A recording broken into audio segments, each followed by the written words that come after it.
ပွင့်တွေဆိုတာလာဖို့ပဲထင်နေကြလားဒီနေ့တော့ကျွန်မပန်းပွင့်ရခိုင်ချက်လေးဆက်စားကြည့်မယ်နော်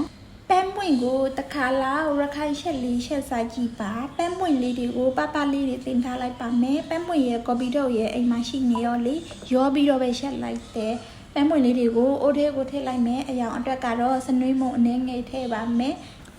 ရခိုင်ချက်ရဲ့ဒါရိုက်တာဖြစ်တဲ့ငပိလေးကိုလည်းထည့်လိုက်မယ်ပြီးရင်ဟင်းမွေးတိုင်းရဲ့မပါမဖြစ်တဲ့မင်းသားနဲ့မင်းသမီးပေါ့နော်စားနဲ့ဟင်းရှုံမိုးလေးကိုလည်းထည့်လိုက်ပါမယ်ရေအနေငယ်ထည့်ပါမယ်ပြီးလို့ရှိရင်တော့စီကတော့မထည့်လည်းရတယ်ပေါ့နော်ဒါပေမဲ့ကျမစီနည်းနည်းလောက်ထည့်လိုက်မယ်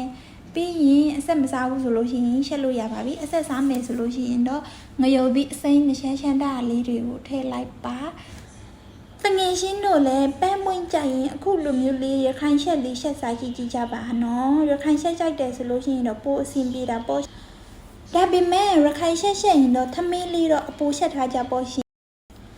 ဒီနေ့တော့ပန်းပွင့်ရခိုင်ချက်လေးနဲ့ကျမသမင်းမိန်လိုက်ပါအောင်မယ်နော်တငယ်ချင်းတို့လည်းသမင်းမိန်ရှင်ကျမလိုလေးရှက်စားကြည့်ကြပါနော်